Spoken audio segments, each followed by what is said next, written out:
परमादरणीय दर्शक महानुभाव नमस्ते। ब्याटल अगेन्स्ट कोभिड-19 को अर्को विशेष श्रृङ्खला लिएर उपस्थित छु म विकास आचार्य। दर्शक महानुभाव, कोरोना भाइरसको विश्व महामारी विश्वकर केही दिन यतादेखि यसको मृत्यु हुने दर केही कमी हुन थालेको छ।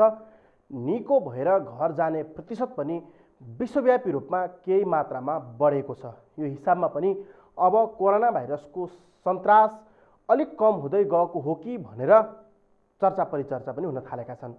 तर नेपालमा भने कोरोना भाइरसले निम्ताएको त्रास अझ बढी व्यापक रूपमा भइरहेको छ। संक्रमित बढिरहेका छन्। हिजै मात्रै 17 जना संक्रमित थपिएसँगै प्रदेश नम्बर 2 मा जनजीवन अझ बढी प्रभावित बनेको छ। कुल संक्रमितको संख्या 49 पुगेसँगै नेपाल अझ बढी जोखिममा रहेको कुरा प्रष्ट रूपमा बुझ्न सकिन्छ। तर पनि आजको पत्रकार सम्मेलन मार्फत केही खुसी भने भएको छौँ, किनभने गएको 24 घण्टामा एकजना पनि संक्रमित नथपिनु आजको लागि भने केही खुसी नै रहेको अनुमान गर्न सकिन्छ।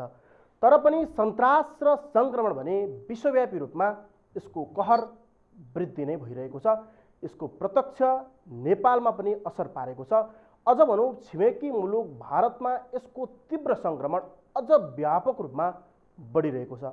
छिमेकी मुलुक भारतमा यो संक्रमण बढेसँगै नेपालमा जोखिम अझ बढी देखिन्छ। आज भने म भारतसँग सीमा जोडिएका एउटा प्रदेश नम्बर 2 विशेष पर्दछ। हुन त प्राय तराईका सम्पूर्ण भूभागहरू भारतसँग जोडिन्छन्, तर पनि अहिले हटस्पटको रूपमा विकसित भइरहेको प्रदेश नम्बर 2 मा के छ त अहिले कोरोना भाइरसको अवस्था। हिजो मात्रै 17 जना कोरोना संक्रमित बढेसँगै अब त्यहाँको अवस्था के र अबको रणनीति के तयार हुँदैछ, प्रदेशले के गर्दैछ, केन्द्रले के गर्दैछ र तपाईँ चिकित्सकहरू पनि कसरी लागिराख्नु भएको छ भनेर आज म पुनः प्रदेश नम्बर 2 नारायणी अस्पतालका फ्रन्टलाइन डाक्टर उदय सिंहसँग भाइबर संवाद गर्न जाँदैछु। म सर्वप्रथम डाक्टर साहबलाई कार्यक्रममा स्वागत गर्न चाहन्छु। डाक्टर साहब, तपाईँलाई कार्यक्रममा स्वागत छ। हजुर, धन्यवाद विकासजी। यो हिजोको घटना, जुन हिजोको संक्रमणको वृद्धि दर अत्याधिक बढेसँगै त्यो क्षेत्रलाई हटस्पटको रूपमा लिन सकिन्छ भन्ने कुरा पनि आइरहेको छ। वार्ड नम्बर 1, 2 र 3 अझ बढी प्रभावित भएको छ भन्ने कुराहरू आइरहेको छ। त्यहाँको अवस्था के छ अहिले अलिकति बताइदिनुहोस् न। होइन, सुरुबाटै विश्व स्वास्थ्य सङ्गठनले पनि प्रदेश 2 लाई चाहिँ हटस्पट एउटा ठुलो जोखिमपूर्ण प्रदेशमा राखेकै अवस्था थियो। अहिले चाहिँ त्यो कुरा चाहिँ पुष्टि भएर आइराखेको छ कि विगत केही साता यता चाहिँ केसहरू, बढ्दो केसहरू भएको अवस्थामा चाहिँ त्यो कुरा साबित भएको चाहिँ सही कुरा साबित भएको छ।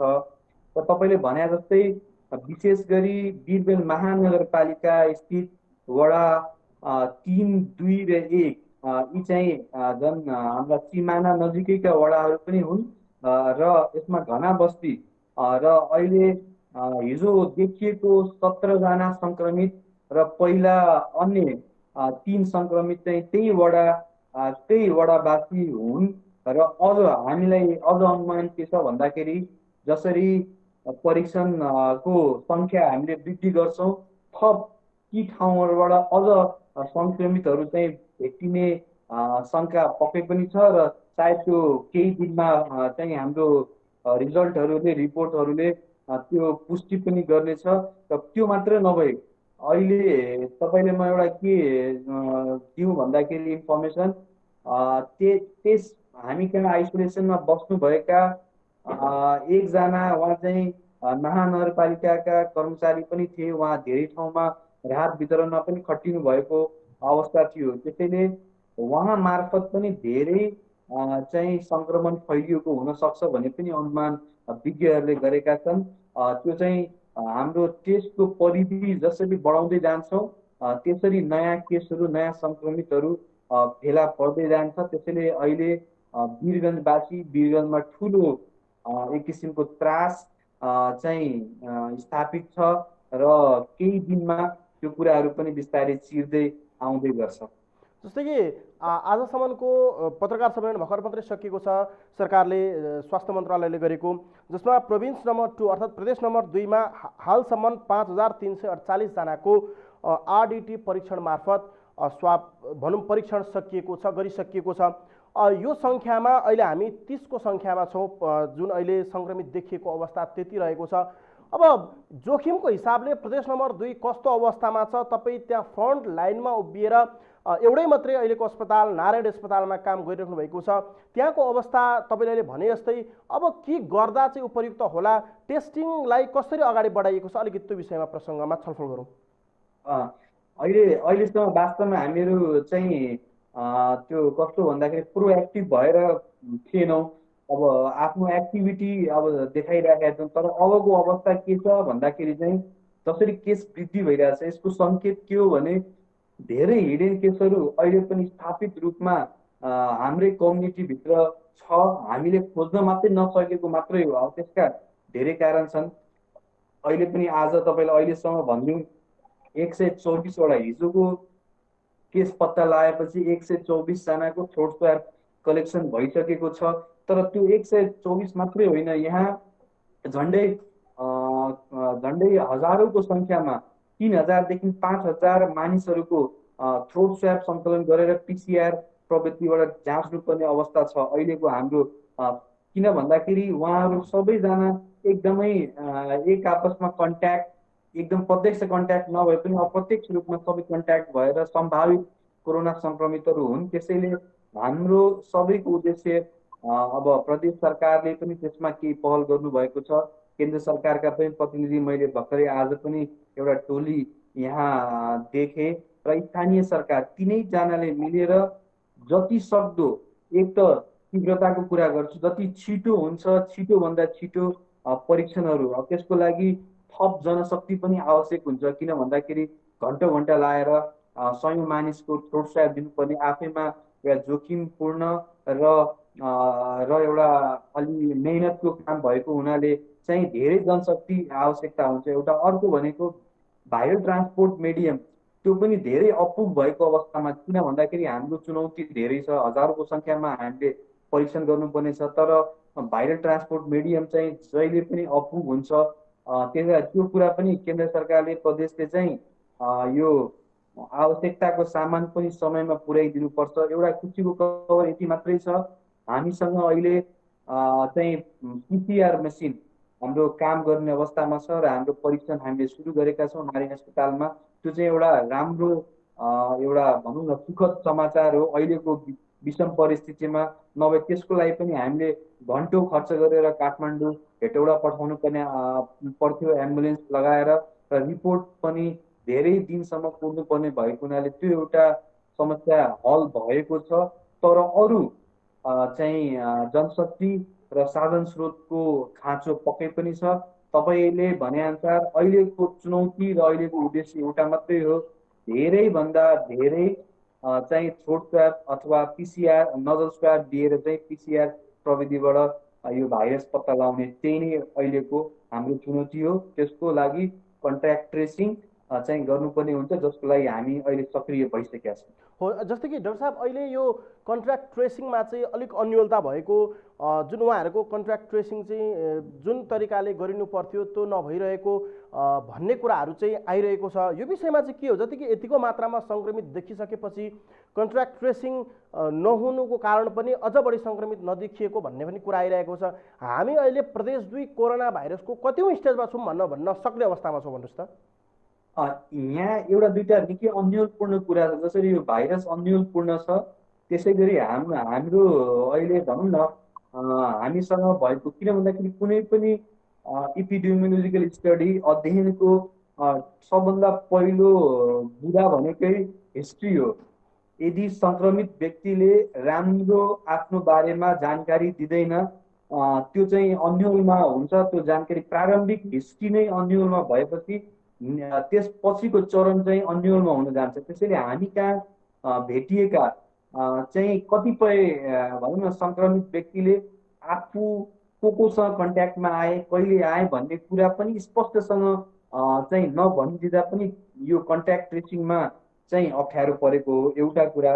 दोस्रो कुरा के हो भन्दाखेरि हामीले जुन अपनाएको विधि छ त्यो पनि हाम्रो जनशक्ति नपुगेर, स्किल म्यान पावर नपुगेर हामीले सकभर जुन वैज्ञानिक ढाँचाले गर्नुपर्ने हो त्यो पनि कता कता हामी अप्ठ्यारोमा छौँ। तर तैपनि डब्लुएचओका साथीहरू, स्थानीय साथीहरू, केन्द्रका साथीहरूले चाहिँ त्यसमा पहल गरिरहनु भएको छ, जसले गर्दा चाहिँ धेरै हदसम्म हामी वैज्ञानिक तरिकाले नै ट्रेसिङ गरेका छौँ। तर सुरुको प्रारम्भिक हिस्ट्री नै अपुग र अधुरो भए पछाडि चाहिँ दोस्रो तेस्रो चरणको सारा कुराहरू अहिले तपाईँ स्टेजकै कुरा गर्नुहुन्छ भन्दाखेरि हामी लगभग स्टेज 2 तिर छौँ। अहिले पनि मासमा गइ नसकेको अवस्था छ, स्प्रेड नभएको अवस्था छ। यदि यसपछि नयाँ कोही सङ्क्रमित भेटिनु भयो अरू परिवार सदस्यहरूको भने चाहिँ हामीले पक्कै पनि कम्युनिटी स्प्रेड चाहिँ लार्ज सङ्ख्यामा मास स्प्रेड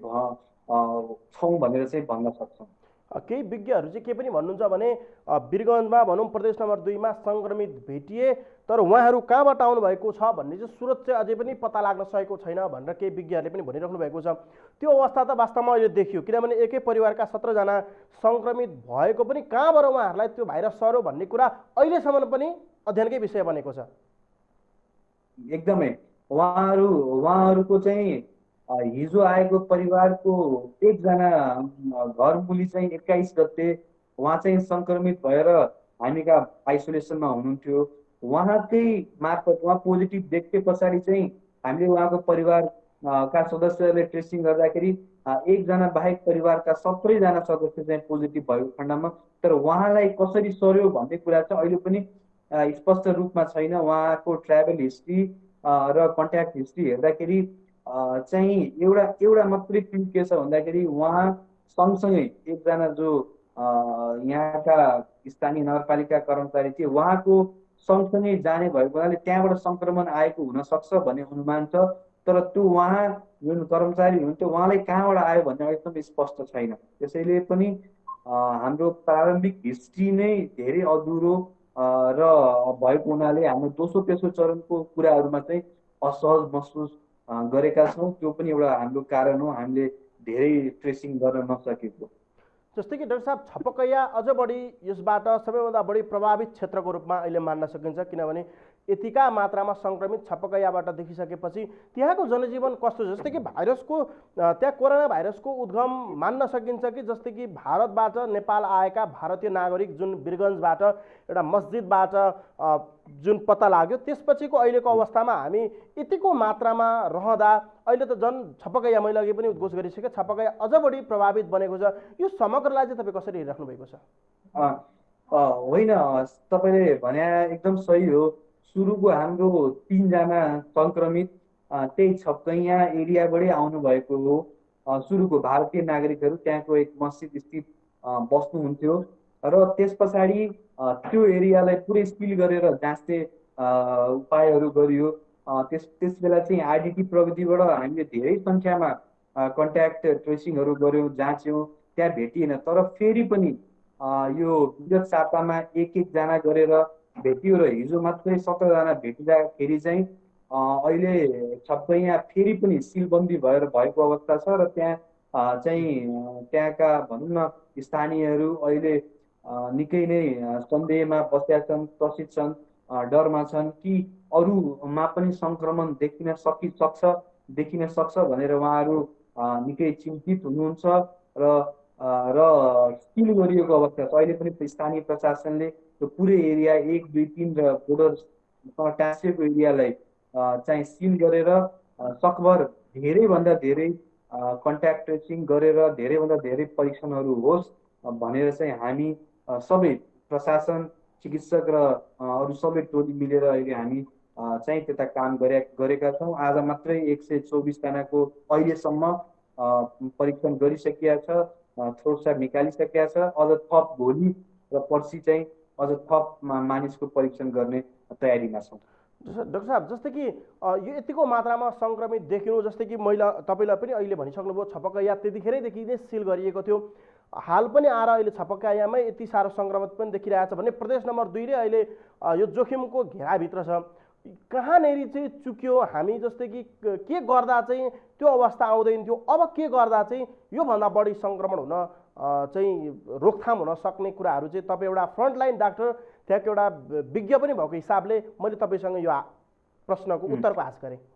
हामी चुक्यौँ। हाम्रो सायद सुरुको जुन हाम्रो हिस्ट्री जहाँ चाहिँ अलि जुन हिस्ट्री चाहिँ राम्रो आएन सही, त्यसमा हामीले एउटा आधार नबनाएको हुन चाहिँ हामी कताबाट अलिकति चुकेका हौँ। त्यो हिस्ट्री सही नभएर एउटा अब गर्ने काम भनेको के हो भन्दाखेरि त्यो पुरै एरिया, किन भन्दाखेरि अब एउटा दुईटा घर धुरी मात्रै परीक्षण गरेर भएन। समस्त घर धुरी सकियो भने त्यो वडामा भएका समस्त परिवार र घरधुरीका सदस्यलाई सकियो भने सबभन्दा राम्रो भनेको सबैको परीक्षण गर्दा बेस्ट हुन्छ। यदि सकिएन भने पनि सर्टेन दायरा तोकेर होइन, 1 देखि 2 किलोमिटरका दायरा तोकेर प्लस उहाँहरूसँग प्रत्यक्ष अप्रत्यक्ष कन्ट्याक्टमा आएका मानिसहरूको परिवारलाई पत्ता लगाएर उहाँहरूको परिवारका सदस्यहरू सबैजनाको, मैले अघि पनि भने फेरि पनि दोहोऱ्याउँछु, जति छिटो जति चाहिँ छिटो द्रुत गतिमा हामी परीक्षण गर्छौँ त्यति छिटो हामीले थप सङ्क्रमितहरूलाई पत्ता लगाएर अरू मानिसमा, किन भन्दाखेरि तपाईँले म बताउँ, जुन नेपालको ट्रेन्ड अहिले देखिएको छ, अधिकांश सङ्क्रमितहरूमा चाहिँ कुनै लक्षण छैन। त्यसैले उहाँलाई सङ्क्रमण भए तापनि उहाँ आफै परीक्षण गराउन नआउनु पनि एउटा ठुलो चुनौती भएको छ। अहिले सबभन्दा ठुलो चुनौती भनेकै चाहिँ लक्षण नदेखिने हो। त्यसले पनि हामीलाई अप्ठ्यारोमा पारेको छ। लक्षण भए त मानिसहरू कतै न कतै कुनै न कुनै अस्पतालमा गएर चाहिँ परीक्षण गराउन चाहिँ हामीले थप परीक्षण शङ्का गरेर गराउँछौँ। तर लक्षण नभएको खण्डमा चाहिँ थप चुनौती भएछ। उहाँहरू मैले पहिला पनि भने त्यस्ता सङ्क्रमितहरू एउटा हिडेन बम, गाडिएको बम जस्तै हुनुहुन्छ र कहिले पड्किनुहुन्छ र अरूलाई त्यसलाई हाताहात गर्नुहुन्छ भन्ने कुरा अहिले पनि अन्यलमा छ। त्यसैले जति छिटो चाहिँ प्रभावित त्यहाँ क्षेत्रमा चाहिँ हामीले पिसिआर प्रविधिबाट स्वाब टेस्ट गर्नु नै अहिलेको हाम्रो ठुलो भनौँ न भूमिका रहन्छ र हाम्रो लक्ष्य पनि त्यही नै रहन्छ। सम्भवतः डाक्टर साहब, प्रदेश नम्बर 2मा 2 स्थानमा अहिले यो परीक्षण भइरहेको छ, जनकपुरमा र वीरगन्जमा भन्ने जस्तो मैले अहिले बुझेँ। जस्तै कि परीक्षणकै दायराका कुरा गर्ने हो भने पिसिआर पद्धतिबाट देशभर मात्रै 14,509 जनाको हालसम्म देशैभरबाट परीक्षण भएको छ। आरडिटी परीक्षण त निकै अगाडिको गतिमा गएको छ, लगभग 54,000 को मात्रामा पुगेको छ। अब त्यहाँको अवस्थामा कुन पद्धतिबाट चाहिँ सरकारले भनौँ प्रदेश सरकारले तपाईँहरूसँग मिलेर कुन पद्धतिबाट चाहिँ सबैभन्दा छिटो नमुना परीक्षण गर्नु चाहिँ उपयुक्त होला, के लाग्छ तपाईँलाई? अहिले भनेको जुन अहिले हाम्रो जुन ट्रेन्ड देखिएको छ यो कोरोनाको, र हाम्रो यो आरटिटीमा पनि धेरै प्रश्नहरू उठाएको छ, हाम्रो यो किट टेस्टमा पनि धेरै प्रश्नहरू खडा भइरहेको समयमा र समय निकै नै सघन भएको बेला चाहिँ पिसिआर प्रविधिकै सङ्ख्या हामीले बढाउनु पर्ने अहिलेको आवश्यकता छ। किन भन्दाखेरि हामीले यो अध्ययनबाट यो पत्ता लगायौँ हाम्रो देशको परिवेश अलिक भिन्न छ। यहाँ 40, 45, 50 दिन पछाडि पनि कन्ट्याक्ट भएको, त्यति दिन पछाडि पनि पिसिआर पद्धतिबाट चाहिँ टेस्ट पोजिटिभ आइरहेको खण्डमा हामी अहिले पनि जति सङ्ख्यामा हुन्छ के अरे टेस्टहरू बढाउँ, पिसिआरबाटै गरौँ। तर आरडिटीको चाहिँ भ्यालिडेसन त्यति राम्रो नभएको हुनाले पिसिआर प्रविधिबाटै स्वाब टेस्ट निकाल्दै हामीले छिटोभन्दा छिटो द्रुत गतिमा फास्ट ट्र्याक प्रविधिबाट भए पनि हामीले त्यो परीक्षण गर्नु आवश्यक छ। र वीरगन्जमा अहिले पठाइएको मेसिनले झन्डै दिनमा 70 वटासम्म रिपोर्ट दिन सक्ने 12 घन्टाको अन्तरालमा, त्यसैले हामीले धेरै सङ्ख्यामा पनि अहिले परीक्षण गर्न सक्ने अवस्थामा छौँ। त्यसैले सबै सरकारले मिलेर चाहिँ जुन आवश्यक भनौँ न उपकरणहरू र सहायक सामग्री हुन्छ त्यसको चाहिँ छिटो छरितो चाहिँ व्यवस्था चाहिँ गरिदिनुपर्छ भन्ने जस्तो लाग्छ। जस्तै कि डाक्टर साहब, प्रदेश सरकारसँग हामी यसरी नै भाइबर मार्फत कुरा गर्न निकै अगाडिदेखि नै खोजिरहेको छौँ, हामी सकिरहेका छैनौँ।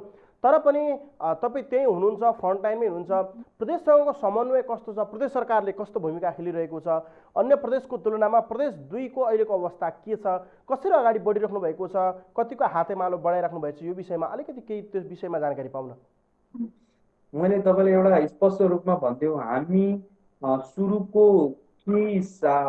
सुरुका केही साता जब नेपालमा कोरोना भित्रियो र जब हामी कहाँ पनि पोजिटिभ केस पहिलोपल्ट आयो प्रदेश 2 मा पहिलोपल्ट, वास्तवमा हाम्रो अवस्था त्यति राम्रो थिएन। केन्द्रबाट पनि कुनै सहयोग थिएन, प्रदेशबाट पनि त्यति साह्रो कुनै सहयोग थिएन। उहाँहरूको बिचमा हामी, मैले पटक पटक भन्ने गरेको छु, भकुण्डोको रूपमै हाम्रो अस्पताल थियो।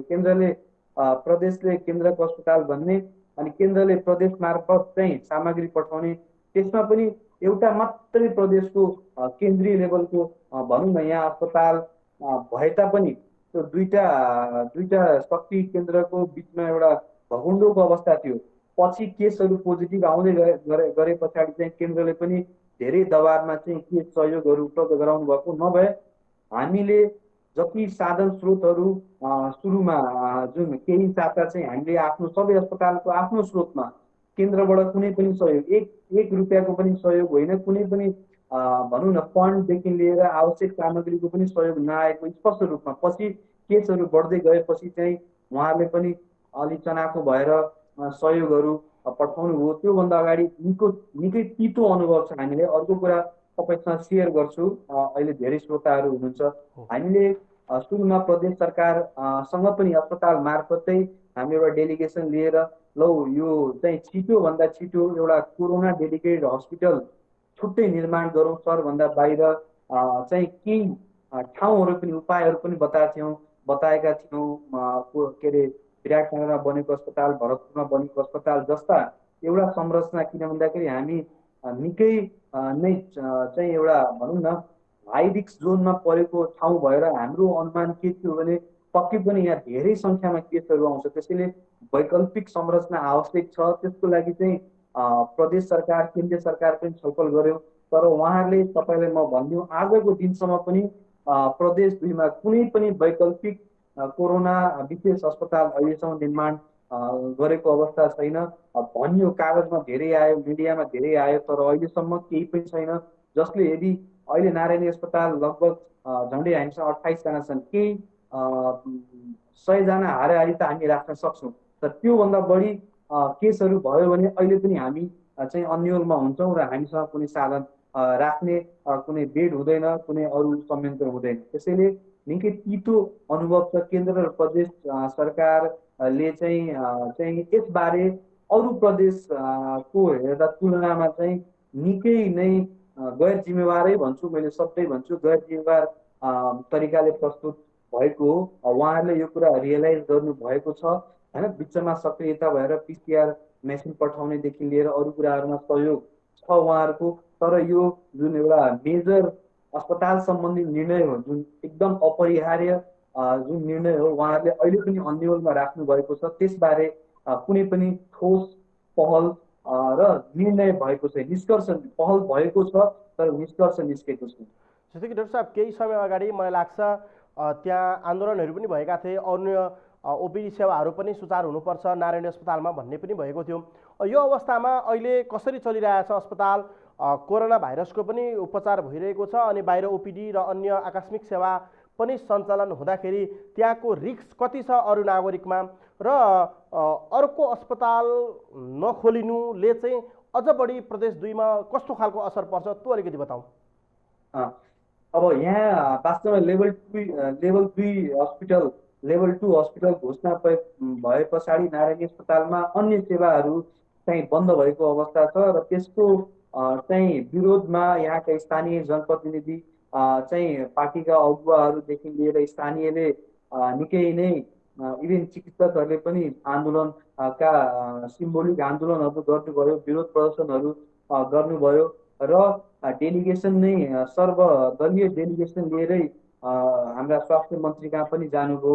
उहाँहरूले चाहिँ छिटो खोलाउनु पर्यो चाहिँ, तैपनि अहिलेसम्म पनि त्यो कुरा निष्कर्ष मूर्त रूपमा भएको छैन र हामीले अहिले पनि त्यो अरू सेवाहरू, तपाईँले म भनिदिउँ, हामीले सर्पदंशका सेवा चाहिँ हाम्रो अस्पतालमा हालसम्म पनि दिइराखेका छौँ। किन भन्दाखेरि वीरगन्जमा सर्पदंशको उपचार नारायणी अस्पताल र औषधि पनि नारायणी अस्पतालमा मात्र उपलब्ध भएको हुनाले हामीले अरू विकल्प नभएको हुँदा सर्पदंश र अन्य मेडिकल लिगल केसहरू हामीले अहिले पनि हेरिरहेका छौँ।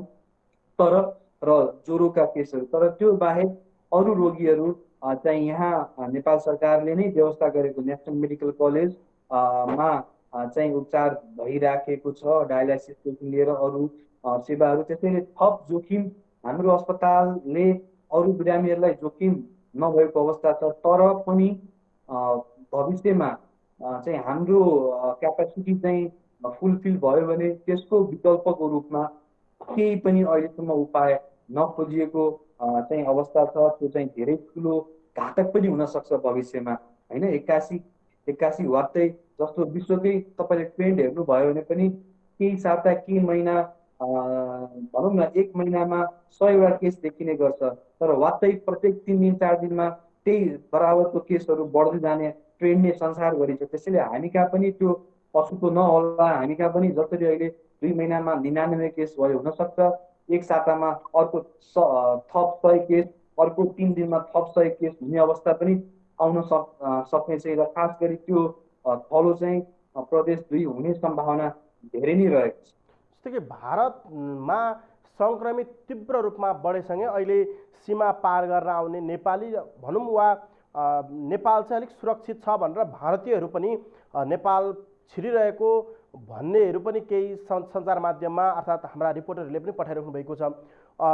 सीमा त अहिले निकै कडा पनि पारिएको छ, तर पनि स्थान चाहिँ कतिवटा स्थानमा सीमा टाइट गर्ने अब प्राय सबै खुकुलो छ, सबै ठाउँबाट छिर्न सक्ने अवस्था छ।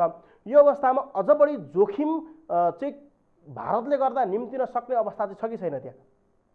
एकदमै छ। हामी तपाईँ हेर्नुहुन्छ भने रौतहटको आएको बिरामी त्यसरी नै लकडाउनको बेलामा सीमा क्रस गरेर आएको, बोर्डर क्रस गरेर आएको हो, होइन। त्यसै गरी अहिले पनि दिनहुँ कोही ट्रकमा चढेर कोही लुकेर भागेर चाहिँ बोर्डर पार गरेर नेपाल भित्रिने अहिले पनि त्यो क्रम जारी नै छ। र धेरै मान्छेलाई त यतिसम्म कि केही न केही सामान्य लक्षण भएको पनि हुन्छ, ज्वरो खोकी लाए पनि त्यसलाई चाहिँ मलाई जाँच छ नै, मलाई क्वारेन्टाइनमै राखिदिन्छ भन्ने डर त्रासले पनि लुकीछिपी घरतिर बस्ने केसहरू पनि थुप्रै हामीले पाएका छौँ। र कहिलेकाहीँ छिमेकी प्रहरीले चाहिँ उहाँहरूलाई ल्याएर जताएपछि हामीलाई थाहा लाग्छ उहाँहरूको हिस्ट्री यस्तो छ अनि क्वारेन्टाइनमा राख्ने गर्छ। यस्ता चाहिँ गतिविधिले चाहिँ धेरै ठुलो भनौँ न भय सृजना गरेका छ र जोखिम अझ थप निम्त्याएको छ। अहिले पनि लुकीछिपी आउने क्रम जारी छ र मलाई लाग्दैन कुनै पनि प्रविधिले जुन हाम्रो खुला सिमाना जुन छ अहिले हामी चाहिँ रोक्ने अवस्थामा छैनौँ, रोक्न पनि सक्दैनौँ। केही मात्रामा वीरगन्जबाट अर्थात् भनौँ नारायणी अस्पतालबाट निको भएर घर जाने पनि अहिले रहनु भएको छ र अहिले हाल अवस्थामा हिजोको सत्रसहित अहिले केही उपचारको क्रममा पनि रहनु भएको छ। अहिले उहाँहरूको अवस्था के छ? समग्र नेपालभरि नै जति देखिनु भएको सङ्क्रमितको चाहिँ सामान्य कहीलाई सामान्य ज्वरो बाहेक अरूको सबैको सामान्य नै स्वास्थ्य अवस्था छ भन्ने कुरा आइरहेको छ। नारायणी अस्पतालको चाहिँ के छ? हामी कहाँ पनि 28 जना हुनुहुन्छ अहिले उपचाररत हुनुहुन्छ। हिजोको 17 र अस्ति पहिलाको 11 जना गरेर, जसमा सानो 4 महिनाको काखे नानी पनि हुनुहुन्छ र 66 वर्षको वृद्ध र अरू बाल बालिका र वयस्कहरू हुनुहुन्छ। उहाँहरूको सरदर कतिपयलाई त केही कोमर्बिडिजहरू पनि अन्य रोगहरू पनि छ, जस्ता मुटुको रोग, मधुमेह आदि।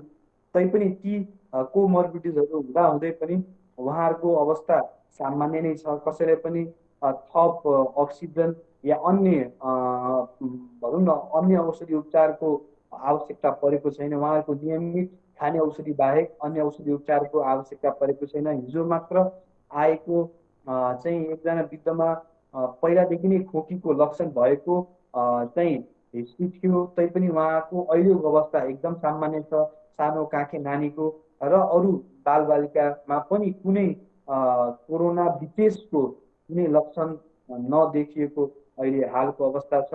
र चाहिँ हाम्रो देशकै ट्रेन्ड अनुसार चाहिँ सबैजना अहिले कुनै जटिलता नभएको अवस्था पनि छ। डाक्टर साहब, जस्तै कि ज्योति अहिले सङ्क्रमित रहनुभएको छ, उहाँहरूको स्वास्थ्य अवस्था पनि सामान्य छ भन्नुभयो, सङ्क्रमित रहेपछि पनि उहाँहरूको सामान्य नै अवस्था रहेको छ। जस्तै कि उहाँहरूबाट अरूसँग संसर्ग हुन सक्ने सम्भावना कति? जस्तै कि केही समय अगाडि तपाईँले यसै टेलिभिजन मार्फत पनि भन्नुभएको थियो अझ बढी टेस्टिङको दायरा बढाउने भने भयावह अवस्था आउन सक्छ, त्यतिको मात्रामा सङ्क्रमित देखिन सक्छ भनेर तपाईँले भनिसक्नु भएको छ। योभन्दा अगाडि नभन्दै केही सातामै त्यो अवस्था त्यहाँ देखि पनि सक्यो। अबको अवस्थामा चाहिँ त्यहाँ अझ बढी ट्रेसिङ गर्दा अर्थात् भनौँ टेस्टिङ गर्दाखेरि त्यो सङ्ख्या बढेर जाने सम्भावना कति छ? अरूसँग संसर्ग भएर लक्षण बिना नै घरमा बसिराख्नुभएका नागरिकहरूको सङ्ख्या हुन सक्छ कि सक्दैन? म फेरि पनि अस्तिकै कुरालाई रिपिट गर्छु, अहिले पनि हामी जोखिममा छौँ। थप परीक्षणहरू गर्ने हो भने अझ मैले सङ्ख्या यकिनका साथ भन्दिनँ, तर दर्जनौँ अझ थप सङ्क्रमितहरू चाहिँ फेला पर्ने अवस्था हामीसँग थुप्रै भनौँ न कन्ट्याक्ट हिस्ट्रीहरू अहिले पनि छ। हामी परीक्षण दायरा जुन अस्तिको आरबिटी परीक्षणबाट गऱ्यौँ, वास्तवमा त्यो हाम्रो बाध्यता थियो, त्यतिखेर हामीसँग अन्य साधन थिएन।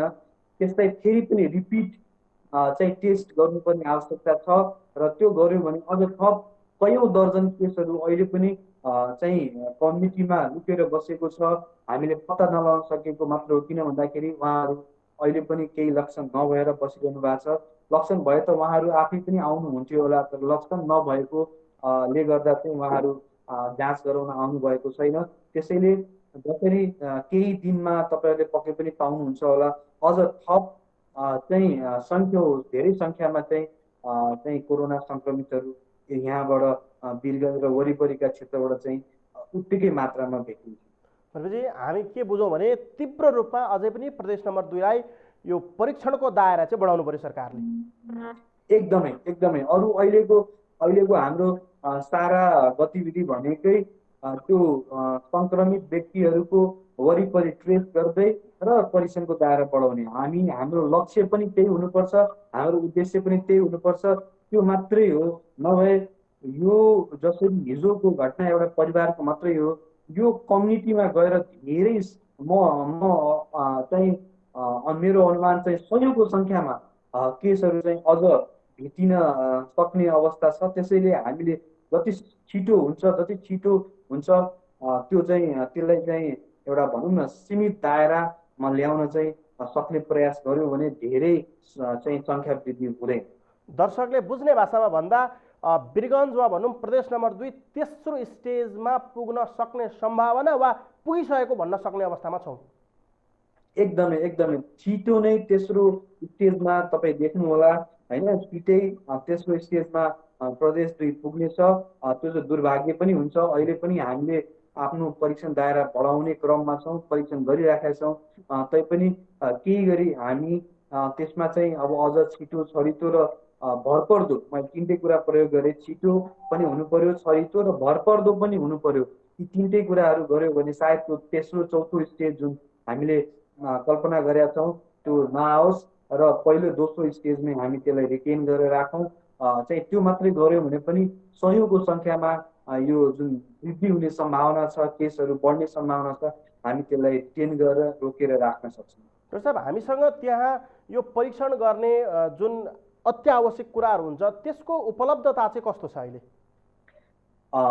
त्यसैको सबभन्दा ठुलो समस्या भनेकै त्यो रेगुलर भाइरल ट्रान्सपोर्ट मिडियम भन्छ, भिटिएम भन्छ, त्यसको रेगुलर सप्लाई चाहिँ अब संसारभरि नै नेपालको अरू ठाउँहरूमा पनि यसको लिमिटेड सप्लाई भएको अवस्था छ। हामी कहाँ पनि, किन भन्दाखेरि यो हटस्पट भइसके पछाडि चाहिँ धेरैभन्दा धेरै नेपालगञ्ज र वीरगञ्जमा अहिलेको आवश्यकता भनेकै धेरैभन्दा धेरै मात्रामा परीक्षण गर्नु नै हो।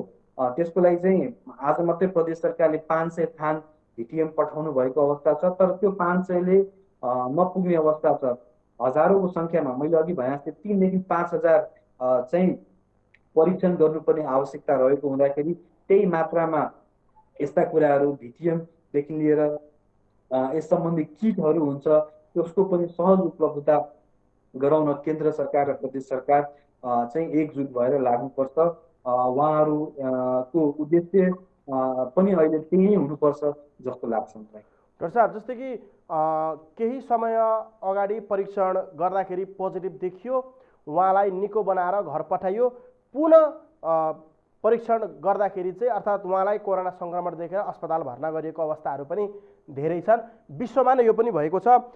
चाइनामा मात्रै कुल सङ्क्रमितको 14% चाहिँ फेरि पुनः सङ्क्रमित भएर फर्किएको उदाहरण रहेछन्, तथ्य रहेछ। जापानमा 10% नागरिक चाहिँ पुनः अस्पताल फर्केको तथ्य रहेछ। नेपालमा पनि केही मात्रामा देखिरहेको छ। वीरगञ्जको अवस्था के छ? यदि त्यो भयो भने हामी कति सजग र सतर्क भएर बसेका छौँ त्यससँग चाहिँ फाइट गर्नको लागि? हामी वास्तवमा त्यो नेपालमा पहिलो 3टा केस चाहिँ तीनटा बिरामी मध्ये 2टा वीरगञ्जबाटै हाम्रो अस्पतालबाट छुट्टी गरेका बिरामीहरू हौँ। एकजना रौतहटका र एकजना चाहिँ भारतका 3जना जमाती मध्येका हो। उहाँहरू चाहिँ दोस्रो परीक्षणमा छुट्टी गरेको 3-4 दिन पछाडि चाहिँ उहाँहरूको पुनः परीक्षण गर्दाखेरि चाहिँ पोजिटिभ देखियो र हामीले फेरि उहाँहरूलाई पुनः आइसोलेसनमा राखेको अवस्था छ। वास्तवमा तपाईँले भने जस्तो जापानमा, चीनमा, इभन साउथ कोरियामा पनि यस्ता नेगेटिभ भइसकेका केसहरू पोजिटिभ। अब यसको पनि धेरै वैज्ञानिक कारणहरू बताइएको छ आज भर्खर मात्रै पनि र अरू दिनमा पनि। एउटा कारण त टेक्निकल समस्या पनि हुनसक्छ। सुरुकै रिपोर्टहरू फल्स नेगेटिभ चाहिँ रिपोर्ट भएको हुनुपर्छ एउटा।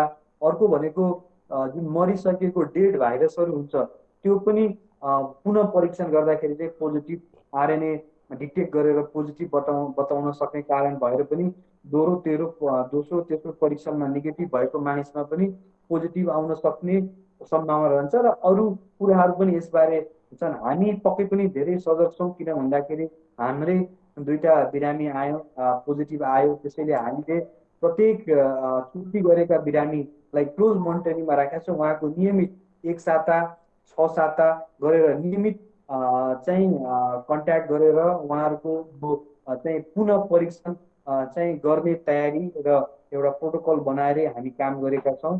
त्यसैले चाहिँ उहाँहरू पोजिटिभ आए पनि हामीले उहाँहरूकोलाई चाहिँ रिटेन गरेर राख्ने चाहिँ हामीले व्यवस्था गरेका छौँ। त्यही अनुरूपमै 2जनालाई अहिले पनि हाल हामी आइसोलेसनमा राखेका छौँ। त्यहाँ काम गर्ने अवस्थामा कति सुरक्षाकर्मीहरूले चाहिँ अर्थात् भनौँ त्यहाँ ड्युटीमा खटिनुभएका सुरक्षाकर्मीहरूले चाहिँ स्वास्थ्य कर्मीहरूमा चाहिँ हातपात गरेको भन्ने कुराहरू पनि त्यहाँ आएका थिए। तपाईँहरू त्यसको बैठक पनि राखेर तपाईँहरू काम गरिरहनुभयो। काम गर्ने सिलसिलामा तपाईँहरूलाई बेदा बावधानहरू कस्ता छन्? अस्पतालको अवस्था चाहिँ के छ? तपाईँहरू कतिको सुरक्षित भएर काम गरिरहनु भएको छ? होइन, हामीले के अरे पक्कै पनि तपाईँले मिडिया मार्फत थाहा पाउनुभयो। यहाँ चाहिँ केही सातादेखि चाहिँ ड्युटीमा जाने चिकित्सक र स्वास्थ्य कर्मीहरूमाथि चाहिँ केही दुर्व्यवहारहरू भएको अवस्था थियो। त्यसको चाहिँ जानकारी हामीले स्थानीय प्रशासनलाई पटक पटक दिँदा पनि नहुँदाखेरि हिजो हामीले प्रेस मिट गरेरै पत्रकार साथीहरूलाई पनि यसको जानकारी गरायो र पछि चाहिँ जिल्ला प्रहरी प्रमुखसँग हाम्रो सङ्घको चिकित्सक सङ्घको एउटा वार्ता नै भयो। उहाँहरूले अब आज उपरान्त यस्तो घटनाहरू दोहोरिँदैन, तपाईँहरू निर्बाध रूपमा आफ्नो आइडी कार्ड सहित चाहिँ ड्युटी गर्न जान सक्नुहुन्छ। केही भनौँ न प्रहरी जवानहरूले नबुझेर त्यस्तो दुर्व्यवहार गरेको हो, त्यो कुरा हामी सच्याउँछौँ भन्दाखेरि चाहिँ आजदेखि चाहिँ त्यो कुराहरू पनि सहज भएको छ। र अरू लजिस्टिक कुराहरूमा चाहिँ हामीले अहिले पनि के अरे पर्सनल प्रोटेक्टिभ इक्विपमेन्ट जुन चाहिने आवश्यक सामग्री हो त्यो 10 दिनको लागि मौजदारमा अहिले पनि हामीसँग उपलब्ध छ। तर केही गरी यस्तै केसहरू बढ्दै जाने हो भने र रेगुलर सप्लाई भएन भने त्यो 8-10 दिन पछाडि त्यो पनि हामी चाहिँ हाम्रो कमी हुन्छ र पछि काम गर्न अप्ठ्यारो हुन सक्छ। त्यसैले समयमै त्यसको उपलब्धता पनि हुनु आवश्यक छ। त्यो पनि सहजै आपूर्ति गर्नुपर्ने आवश्यकता अहिलेको अवस्थामा चाहिँ देखिन्छ। डाक्टर साहब, लगभग हामी कार्यक्रमको उत्तरार्धतिर पनि छौँ। अब अन्त्यमा जसरी अहिले प्रदेश नम्बर 2 हटस्पट बन्दै जाँदा जति अहिलेसम्म नागरिकहरू यतिका लामो समयसम्म लकडाउनलाई पूर्ण पालना गर्दै छुटपुट घटनाबाहेक लगभग पूर्ण पालना गर्दै आइराख्नु पनि भएको छ। अबको दिनमा चाहिँ अब केही समय धैर्य गर्नको लागि चाहिँ के कस्ता कामहरू गर्ने हो भने चाहिँ अहिले पनि हामी कोरोना भाइरसबाट सजग रहन सक्थ्यौँ कि भन्ने कुरा एउटा भयो।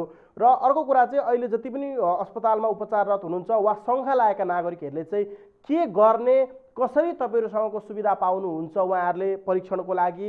जस्तै कि मलाई कोरोना भाइरस सङ्क्रमितसँगको संसर्ग भएको भन्ने अनुभव भयो, थाहा भयो भने चाहिँ कसरी उहाँहरू तपाईँहरूमा आज आउने, यो कुरा गरेर आज कार्यक्रममा सकौँ? होइन, हामीले जोसुकै परीक्षणको लागि आउँदाखेरि उहाँहरूलाई हाम्रो आकस्मिक विभागमा हामीले आफ्नो डेस्क बनाएका छौँ र उहाँहरूलाई खास गरी अहिले त हामीले त्यो हटस्पट एरियाको बिरामीलाई लक्षण छ छैन, ट्राभल हिस्ट्री छ छैन, त्यसको आधारमा हामीले सबैको परीक्षण गर्ने वातावरण प्रोटोकल नै बनाएका छौँ। त्यसैले पनि कोहीमा मान्छेहरूमा यस्ता लक्षणहरू छ, लाग्छ आफूलाई कन्ट्याक्ट भएको छ भने उहाँहरू चाहिँ नारायणी अस्पताल आउन सक्नुहुन्छ र उहाँको परीक्षण हामीले सहज रूपमै, उहाँहरू डराउनु पर्ने केही आवश्यकता छैन।